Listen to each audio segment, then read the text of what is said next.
चलिए जानते हैं आज देश और दुनिया की सिलेक्टेड काम की और महत्वपूर्ण 25 बड़ी खबरों को सिर्फ 10 मिनट में। अमेरिका 487 और अवैध भारतीय प्रवासियों को भारत भेजेगा। सरकार को 298 की जानकारी दी गई। विदेश मंत्रालय ने कहा, हमने दुर्व्यवहार का मुद्दा उठाया है। जी हां दोस्तों, विदेश मंत्रालय ने शुक्रवार को कहा कि अमेरिका ने 487 अवैध अप्रवासी भारतीयों को भारत भेजने के लिए चिन्हित किया है। इनमें से 298 लोगों के बारे में जानकारी दी गई है। इससे पहले 4 फरवरी को 104 अवैध अप्रवासी भारतीयों को भारत डिपोर्ट किया गया था। विदेश सचिव विक्रम मिस्त्री ने बताया कि आगे इस बात का ख्याल रखा जाएगा कि भारतीयों को भेजते वक्त कोई दुर्व्यवहार नहीं होना चाहिए। ऐसा कोई भी मामला हमारे सामने आएगा तो हम उसे अमेरिका के सामने उठाएंगे। वहीं दोस्तों, मिस्त्री ने बताया कि भारतीयों को 4 फरवरी को भारत भेजते वक्त उन्हें हथकड़ी और बेड़ियां पहनाने के मुद्दे को अमेरिकी अधिकारियों के सामने उठाया गया है। उन्होंने कहा कि निर्दोष लोगों को गुमराह करके अवैध तरीके से अमेरिका भेजना कैंसर जैसी बीमारी है। ऐसा करने वालों पर केस होना चाहिए।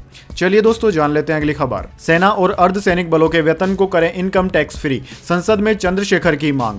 जी हां दोस्तों, संसद का बजट सत्र चल रहा है। बजट सत्र के छठे दिन लोकसभा में आम बजट पर चर्चा की शुरुआत हुई। बजट पर चर्चा के दौरान दिन की कार्यवाही के अंतिम वक्ता के रूप में बोलते हुए आजाद समाज पार्टी के सांसद एडवोकेट चंद्रशेखर ने बजट को निराशाजनक बताया और ST/SC के लिए बजट आवंटन में कटौती का मुद्दा भी उठाया। उन्होंने सवालिया अंदाज में यह भी पूछा कि अल्पसंख्यकों को क्या दिया और एक विशेष मांग भी की। एडवोकेट चंद्रशेखर ने सेना को आयकर से छूट देने की मांग की है।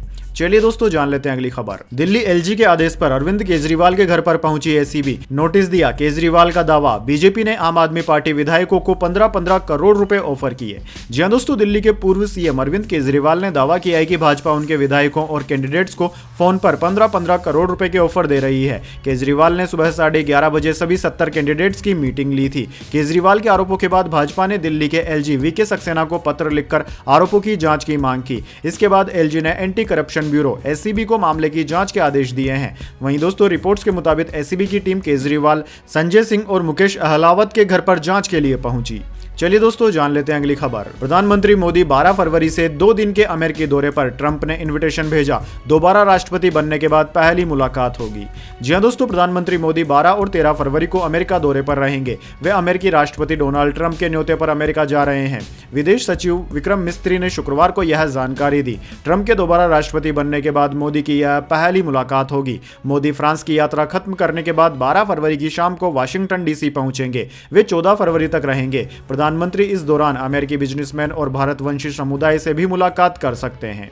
चलिए दोस्तों, जान लेते हैं अगली खबर। महाकुंभ में फिर लगी आग, 22 पांडाल जले, भीड़ को हटाया, बैरिकेडिंग कर 40 मिनट में बुझाई। 20 दिन में तीसरी घटना। जी हां दोस्तों, महाकुंभ मेला क्षेत्र में शुक्रवार को फिर से आग लग गई। इसमें 20 से 22 पांडाल जल गए। आग इतनी तेज थी कि जब तक दमकल पहुंचती तब तक पूरा पांडाल जल गया। हादसा सेक्टर 18 स्थित शंकराचार्य मार्ग पर हुआ। यहां संत हरिहरानंद का पांडाल बना है। सुबह करीब 11 बजे अचानक यहां आग लग गई। प्रत्यक्षदर्शियों ने बताया कि आग लगने के बाद सिलेंडर फटने जैसे धमाके हुए। मौके पर पहुंचे फायर फाइटर्स ने मोर्चा संभाला, अनाउंस करके भीड़ को हटाया। चारों तरफ बैरिकेडिंग की गई। करीब 40 मिनट में आग पर काबू पा लिया गया। घटना में कोई जनहानि नहीं हुई। अभी तक आग लगने की वजह क्लियर नहीं हुई है। चलिए दोस्तों, जान लेते हैं अगली खबर। सलमान खान की रेकी करने वाले 2 आरोपियों को जमानत। पनवेल फार्म हाउस के पास एक्टर पर हमला करने की थी प्लानिंग, कोर्ट बोला। उनके खिलाफ कोई सबूत नहीं। जी हां दोस्तों, जून 2024 में सलमान खान को मारने के इरादे से उनके पनवेल फार्म हाउस की रेकी करने वाले 2 आरोपियों को बॉम्बे हाईकोर्ट से जमानत मिल चुकी है। जस्टिस NR बोरकर ने इस मामले में गिरफ्तार वास्पी महमूद खान उर्फ वसीम चिकना और गौरव विनोद भाटिया उर्फ संदीप बिश्नोई को यह कहते हुए जमानत दे दी कि उनके खिलाफ कोई पुख्ता सबूत नहीं मिले हैं। कोर्ट में हुई सुनवाई में कहा गया है कि वसीम चिकना और संदीप बिश्नोई उस व्हाट्सएप ग्रुप का हिस्सा थे जहां सलमान खान को मारने की साजिश पर चर्चा की गई थी, लेकिन वो दोनों सीधे तौर पर एक्टर पर हमला करवाने के मामले से जुड़े नजर नहीं आए हैं। चलिए दोस्तों, जान लेते हैं अगली खबर। राहुल गांधी बोले, महाराष्ट्र विधानसभा चुनाव में वोटर्स लिस्ट में फर्जीवाड़ा हुआ। इलेक्शन कमीशन से वोटर्स का डेटा मांगा। आयोग बोला, तथ्यों के साथ लिखित जवाब देंगे। जी हां दोस्तों, कांग्रेस सांसद राहुल गांधी ने महाराष्ट्र विधानसभा चुनाव में फर्जी तरीके से वोटर्स से जोड़े जाने का आरोप लगाया है। राहुल गांधी ने दिल्ली में शिवसेना UBD सांसद संजय रावत और NCP SP सांसद सुप्रिया सुले के साथ ज्वाइंट प्रेस कॉन्फ्रेंस की। राहुल गांधी ने आरोप लगाया है कि महाराष्ट्र चुनाव में गड़बड़ी हुई। वोटर लिस्ट में नए मतदाता जोड़े गए ताकि भाजपा की जीत हो सके।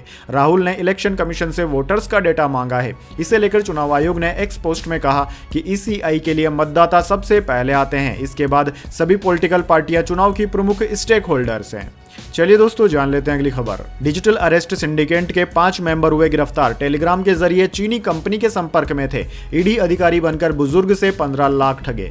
जी दोस्तों, दिल्ली पुलिस ने डिजिटल अरेस्ट सिंडिकेट में शामिल 5 लोगों को गिरफ्तार कर लिया है। इन सभी ने दिल्ली में रहने वाले आर्मी से रिटायर्ड 81 साल के बुजुर्ग को डिजिटल अरेस्ट किया था। खुद को ईडी अधिकारी बताकर बुजुर्ग से 15 लाख रुपए ठगे थे। पीड़ित ने 8 दिसंबर 2024 को national cyber crime reporting portal NCRB में ठगी की शिकायत दर्ज कराई थी। इसके बाद दिल्ली पुलिस की साइबर सेल मामले की जांच में जुटी थी। पुलिस ने 4 आरोपियों इमरान कुरैशी, अशद कुरैशी, देव सागर और जावेद को दिल्ली के पहाड़गंज इलाके से गिरफ्तार कर लिया। चलिए दोस्तों जान लेते हैं अगली खबर। कोलकाता दुष्कर्म मामला। कलकत्ता हाईकोर्ट में CBI की याचिका हुई मंजूर। बंगाल सरकार की दोषी को मृत्युदंड की मांग खारिज। कोर्ट बोला राज्य को इसका अधिकार नहीं।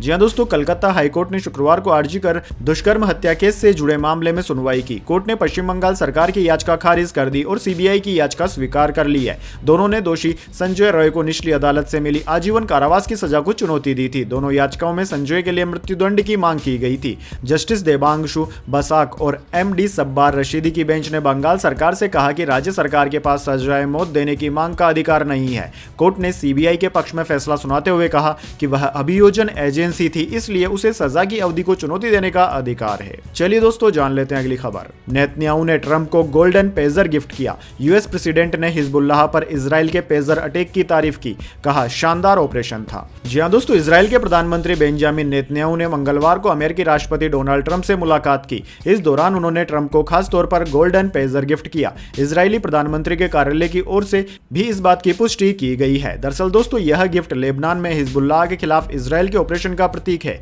इजराइल ने 17 सितंबर को हिजबुल्लाह के लड़ाकों पर हमला करने के लिए पेजर का इस्तेमाल किया था। इसमें करीब 40 लोग मारे गए थे और 3000 से ज्यादा लोग घायल हुए थे। चलिए दोस्तों जान लेते हैं अगली खबर। अपनी पहचान, दिनचर्या और संस्कार को स्पष्ट रखें हिंदू। अविमुक्तेश्वरानंद बोले तिलक, चोटी, कंठी, जनेऊ और धोती धारण करना जरूरी। जी हां दोस्तों, ज्योतिष पीठाधीश्वर स्वामी अविमुक्तेश्वरानंद सरस्वती ने कहा कि अपनी पहचान बनाए रखने के लिए तिलक, चोटी, कंठी, जनेऊ और धोती जैसे धर्म चिन्ह धारण करना आवश्यक है। इसी तरह अपनी दिनचर्या में सूर्य उदय से पहले उठकर स्नान करना, संध्या पूजन करना और दिन में समय से पवित्र भोजन कर रात्रि में जल्दी सोना ही युक्ताहार विहार कहलाता है। चलिए दोस्तों जान लेते हैं अगली बड़ी खबर। लखनऊ में लगा सपा का पोस्टर, चुनाव आयोग कफन ओढ़ ले। 27 में आएंगे अखिलेश, 32 में भव्य अर्धकुंभ कराएंगे। जी हां दोस्तों, लखनऊ में फिर सपा की पोस्टर पॉलिटिक्स शुरू हो गई है। कार्यालय के बाहर 2 नए पोस्टर लगे हैं। पहले पोस्टर में चुनाव आयोग पर निशाना साधा गया है। उस पर लिखा है भाजपा को संरक्षण देने वाला चुनाव आयोग यह कफन ओढ़ ले। दूसरे पोस्ट में 2027 और 2032 को लेकर बड़ा दावा किया गया है। उस पर लिखा है कि 27 में अखिलेश आएंगे, 32 में भव्य अर्धकुंभ कराएंगे विशेष। इस पोस्ट में अखिलेश यादव की संगम स्नान की बड़ी फोटो भी लगी है। चलिए दोस्तों जान लेते हैं अगली खबर। बुमराह की चोट का स्कैन हुआ, 24 घंटे में आएगी रिपोर्ट। ऑस्ट्रेलिया दौरे में इंजर्ड हुए थे। चैंपियंस ट्रॉफी टीम में है शामिल। जी हां दोस्तों, BCCI के सेंटर ऑफ एक्सीलेंस में शुक्रवार को तेज गेंदबाज जसप्रीत बुमराह की बैक इंजरी का स्कैन किया गया। अगले 24 घंटे में उनकी रिपोर्ट आ जाएगी। इसके बाद सेंटर ऑफ एक्सीलेंस के स्पेशलिस्ट अपनी रिपोर्ट अजीत आगरकर की लीडरशिप वाली सिलेक्शन कमेटी को भेजेंगे। चैंपियंस ट्रॉफी में बुमराह का खेलना या न खेलना इसी रिपोर्ट पर निर्भर करेगा। फिलहाल वे स्क्वाड में शामिल है। दरअसल दोस्तों, टाइम्स ऑफ इंडिया के मुताबिक रिपोर्ट आने के बाद न्यूजीलैंड के डॉक्टर रोवन स्काउटन की राय भी ली जा सकती है। चलिए जान लेते हैं अगली खबर। आसाराम की डॉक्यूमेंट्री बनाने वाले खतरे में, डिस्कवरी चैनल की महिलाओं को दुष्कर्म की मिली धमकियां।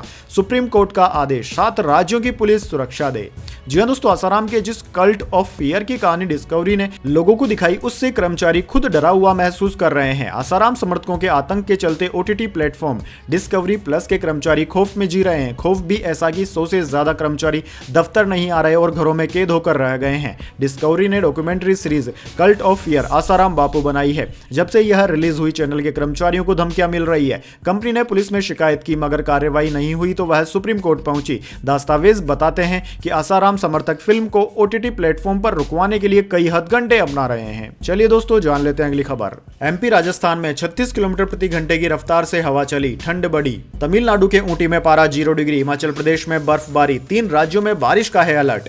जी हां दोस्तों, मध्य प्रदेश, राजस्थान, बिहार और झारखंड में एक बार फिर ठंड बढ़ गई है। वेस्टर्न वेस्टर्न डिस्टर्बेंस के चलते हिमालय के ऊंचे इलाकों में बारिश और बर्फबारी हो रही है। इससे मध्य भारत में बर्फीली हवाएं चल रही है। एमपी, यूपी, बिहार, राजस्थान में पारा 2 से 5 डिग्री तक घट गया है। हिमाचल प्रदेश में 5 दिन तक बारिश, बर्फबारी और कोहरे का अलर्ट है।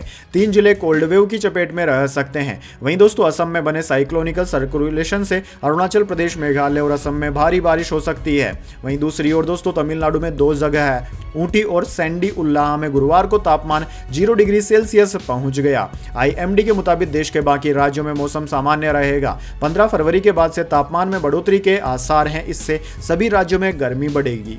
चलिए दोस्तों जान लेते हैं अगली खबर। दुनिया भर में फंडिंग करने वाली यूएसएआईडी में छटनी। ट्रंप का प्लान सिर्फ 300 वर्कर्स रहेंगे। अभी ऑर्गेनाइजेशन में 8000 से ज्यादा कर्मचारी हैं।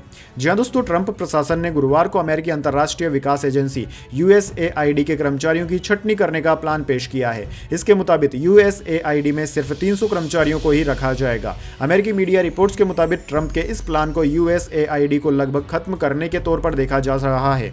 फिलहाल यूएसएआईडी में 8000 कर्मचारी और ठेकेदार कार्यरत हैं। इसके अलावा विदेशों में भी 5000 से ज्यादा स्थानीय कर्मचारी काम कर रहे हैं। इन्हें लेकर स्थिति साफ नहीं है। यह छटनी स्थायी है या अस्थायी प्लान में, यह भी साफ नहीं है। चलिए दोस्तों जान लेते हैं अगली खबर। अगर हमारी सुरक्षा के लिए खतरा पैदा किया तो हम देख लेंगे। ईरान के सुप्रीम लीडर ने दे दी डोनाल्ड ट्रंप को चेतावनी। जी हां दोस्तों, ईरान के supreme leader Ayatollah Ali Khomeini ने शुक्रवार को अमेरिकी धमकियों का विरोध करते हुए कहा कि अगर अमेरिका अपनी धमकियों को अमल में लाता है तो ईरान भी उन्हें जवाब देगा। खोमेनी ने कहा कि अगर अमेरिका हमारे देश की सुरक्षा में बाधा डालता है तो हम उनकी सुरक्षा में भी बाधा डालेंगे। खोमेनी ने इससे पहले ट्रंप से बातचीत के प्रस्ताव पर कहा कि अमेरिका के साथ बातचीत करना न तो समझदारी है, न बुद्धिमानी, न ही सम्मानजनक। चलिए दोस्तों जान लेते हैं इसके बाद अगली बड़ी खबर। लेकिन उससे पहले मेरी आपसे एक छोटी सी रिक्वेस्ट है, अगर दोस्तों आपको अभी तक हमारी न्यूज पसंद आई तो इसे छोटा सा लाइक जरूर दीजिए, और अगर आप पहली बार हमारे यूट्यूब चैनल पर हैं तो इसे सब्सक्राइब भी कर लीजिए। चलिए जान लेते हैं अगली खबर। सेंसेक्स 197 अंक गिरकर 77,860 पर बंद हुआ। निफ्टी 43 अंक नीचे 23,559 पर आया। मेटल शेयर सबसे ज्यादा 2.66% चढ़े। जी हां दोस्तों, हफ्ते के आखिरी कारोबारी दिन यानी कि शुक्रवार को शेयर बाजार में गिरावट रही। सेंसेक्स 197 अंक की गिरावट के साथ 77,860 के स्तर पर बंद हुआ। निफ्टी 43 अंक लुढ़क कर 23,560 के स्तर पर बंद हुआ। वहीं दोस्तों सेंसेक्स के 30 शेयरों में से 13 में तेजी और 17 में गिरावट रही, जबकि निफ्टी 50 के 28 शेयरों में तेजी और 23 में गिरावट रही। एनएसई सेक्टोरल इंडेक्स की बात करें तो निफ्टी मेटल में 2.66%, कंज्यूमर ड्यूरेबल्स 0.97% और निफ्टी ऑटो में 0.69% की तेजी रही। बात करें दोस्तों निफ्टी 50 के टॉप गेनर और टॉप लूजर स्टॉक्स की, तो दोस्तों आज के मार्केट में निफ्टी 50 के टॉप गेनर्स में टाटा स्टील, आईटीसी होटल्स और एयरटेल रहे, जबकि निफ्टी 50 के टॉप लूजर्स में आईटीसी, एसबीआई और ब्रिटानिया रहे। चलिए दोस्तों जान लेते हैं अगली बड़ी खबर। सोना 86 रुपए और चांदी 629 रुपए महंगी हुई। 1 किलो का दाम 95,000 के पार। इस साल 8,000 रुपए बढ़ गए हैं सोने के दाम। चांदी की कीमत 95,391 रुपए पर। जी हां दोस्तों, हफ्ते के आखिरी कारोबारी दिन यानी कि शुक्रवार को सोने चांदी के दाम में तेजी रही। Indian Boolean and jeweller association की वेबसाइट के अनुसार 10 ग्राम 24 कैरेट सोने का दाम 86 रुपए बढ़कर 84,699 रुपए पर बंद हुआ। कल यह 84,613 रुपए पर बंद हुआ था। वहीं दोस्तों 1 किलो चांदी की कीमत कल के दाम से 629 रुपए बढ़कर 95,391 रुपए प्रति किलोग्राम की हो गई है। कल चांदी 94,762 रुपए प्रति किलोग्राम पर थी। चलिए दोस्तों जान लेते हैं अगली खबर। आरबीआई ने रेपो रेट में 0.25% की कटौती की। लोन सस्ते हो सकते हैं, मौजूदा ईएमआई भी कम होंगी। 5 साल बाद ब्याज दरें घटी। जी हां दोस्तों, रिजर्व बैंक ऑफ इंडिया ने करीब 5 साल के बाद ब्याज दरों को 6.5% से घटाकर 6.25% कर दिया है। अब आपके सभी लोन सस्ते हो जाएंगे और ईएमआई भी घट जाएगी। आरबीआई गवर्नर संजय मल्होत्रा ने सुबह 10 बजे मॉनेटरी पॉलिसी कमेटी एमपीसी में लिए गए फैसलों की जानकारी दी है। चलिए दोस्तों जान लेते हैं अगली खबर। आगरा में पैराशूट नहीं खुलने से जवान की हो गई मौत। पैरा जंपिंग के लिए लगाई थी छलांग। जी हां दोस्तों, आगरा के मलपुरा स्थित ड्रॉप जोन में पैरा जंपिंग के दौरान पैराशूट न खुलने के कारण जवान की मौत हो गई। जवान का नाम मंजूनाथ है, जो कि कर्नाटक का रहने वाला था। सूचना के बाद सेना और पुलिस के अधिकारी मौके पर पहुंच गए। इसके बाद जवान को सेना के अस्पताल लाया गया। दोस्तों बताया जा रहा है कि वायुसेना के विमान से 12 जवानों ने छलांग लगाई थी। इनमें से 11 सुरक्षित उतर गए, लेकिन एक जवान का पैराशूट नहीं खुल पाया। वह गेहूं के खेत में जाकर गिरा। चलिए दोस्तों जान लेते हैं अगली खबर। फीफा ने पाकिस्तान फुटबॉल फेडरेशन को सस्पेंड कर दिया। पीएफएफ ने संविधान संशोधन नहीं किए। 2017 के बाद तीसरी बार निलंबन हुआ। जी हां दोस्तों, दुनिया में फुटबॉल संचालित करने वाली संस्था फीफा ने संविधान में संशोधन करने में विफल रहने के बाद पाकिस्तान फुटबॉल फेडरेशन पीएफएफ को सस्पेंड कर दिया है। 2017 के बाद यह तीसरा मौका है जब पाकिस्तान फुटबॉल फेडरेशन को निलंबित किया गया है। दरअसल दोस्तों, इंटरनेशनल फुटबॉल महासंघ फीफा ने कहा कि पाकिस्तान तब तक निलंबित रहेगा जब तक पीएफएफ अपने संविधान में जरूरी बदलाव नहीं कर लेता। पाकिस्तानी अखबार द डॉन की रिपोर्ट के अनुसार नवनिर्वाचित पीएफएफ कांग्रेस ने फीफा के बदलाव करने से मना कर दिया था। चलिए दोस्तों जान लेते हैं अगली खबर। अमित शाह के खिलाफ मुकदमे पर टली सुनवाई, वकीलों की हड़ताल बनी वजह।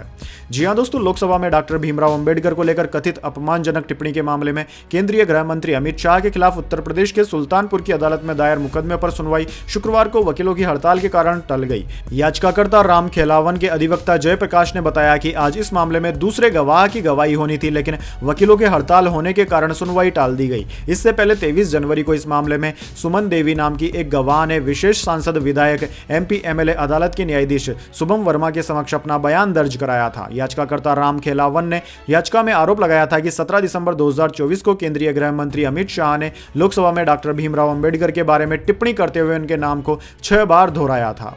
चलिए दोस्तों जान लेते हैं अगली बड़ी खबर। गाजा पर कब्जा, ट्रंप का 3 दिन में दूसरा बयान, कहा फिलिस्तीनियों को मिस्र और जॉर्डन भेजा जाए। इजराइल बोला गाजा छोड़ने में हमारी सेना मदद करेगी। जी हां दोस्तों, अमेरिका के राष्ट्रपति डोनाल्ड ट्रंप ने 3 दिन में दूसरी बार गाजा पर कंट्रोल करने वाला बयान दिया है। उन्होंने गुरुवार को सोशल मीडिया पर कहा कि वह चाहते हैं कि फिलिस्तीनियों को गाजा से निकालकर मिस्र और जॉर्डन भेजा जाए और गाजा का फिर से निर्माण किया जाए। ट्रंप ने कहा कि संघर्ष के अंत में इजराइल गाजा पट्टी को अमेरिका के हवाले कर देगा। उन्होंने कहा कि अमेरिका गाजा में विकास करेगा और यहां शानदार घर बनाएगा। इसके लिए वहां पर अमेरिकी सैनिकों की जरूरत नहीं है। ट्रंप की घोषणा के बाद इजराइल के रक्षा मंत्री कोट्ज ने गुरुवार को कहा कि उन्होंने सेना को इससे जुड़ा प्लान तैयार करने को कहा है। चलिए दोस्तों जान लेते हैं अगली खबर। डोनाल्ड ट्रंप ने इंटरनेशनल क्रिमिनल कोर्ट पर प्रतिबंध लगाए, कहा आईसीसी ने शक्तियों का दुरुपयोग किया। इजरायली प्रधानमंत्री नेतन्याहू के खिलाफ अरेस्ट वारंट का विरोध।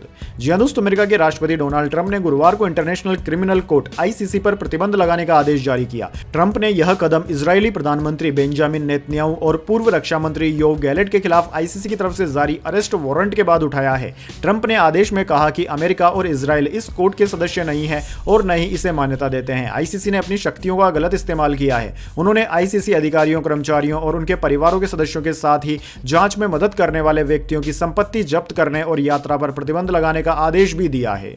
चलिए दोस्तों जान लेते हैं अगली खबर। कंगना रानावत बोली बचपन का सपना पूरा हुआ, मनाली में खोला कैफे, उद्घाटन के लिए स्पेशल दिन चुना, हिमाचली डिशेज परोसी जाएंगी।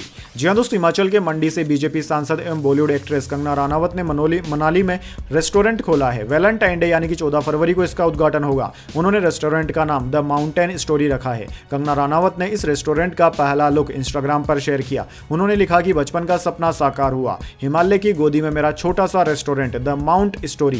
यह एक प्रेम की कहानी है। यह रेस्टोरेंट मनाली से लगभग 4 किलोमीटर दूर और पूर्व प्रधानमंत्री स्वर्गीय अटल बिहारी वाजपेयी के घर से करीब 25 किलोमीटर की दूरी पर स्थित प्रीणी में है। इसकी ओपनिंग के दौरान कंगना के माता पिता भी मौजूद रहेंगे। दोस्तों, बताया जा रहा है कि कुछ राजनीतिक और बॉलीवुड जगत से जुड़ी हस्तियां भी पहुंच सकती है। तो दोस्तों, यह थी आज की तमाम बड़ी खबरें। इसके बाद दोस्तों बारी आती है आज के माइंड क्यूज क्वेश्चन की। जी हां दोस्तों, एक आसान से सवाल का जवाब देकर आप जीत सकते हैं एक सरप्राइज गिफ्ट हमारे यूट्यूब चैनल की ओर से। तो दोस्तों, आज का सवाल आपकी स्क्रीन पर आ चुका है। देश का सबसे बड़ा राज्य कौन सा है? जी हां दोस्तों, अगर आप जानते हैं देश के सबसे बड़े राज्य का नाम तो जल्दी से कमेंट बॉक्स में लिख दीजिए। अगर दोस्तों आपका जवाब होता है एकदम सही और आप चुन जाते हैं लकी विजेता के रूप में, तो आपको मिल सकता है एक सरप्राइज गिफ्ट हमारे यूट्यूब चैनल की ओर से। तो दोस्तों जल्दी से अपना उत्तर कमेंट बॉक्स में लिख दीजिए, वीडियो को लाइक कर लीजिए और चैनल को सब्सक्राइब कर बेल आइकन भी दबा लीजिए। धन्यवाद। वंदे मातरम। जय हिंद, जय भारत।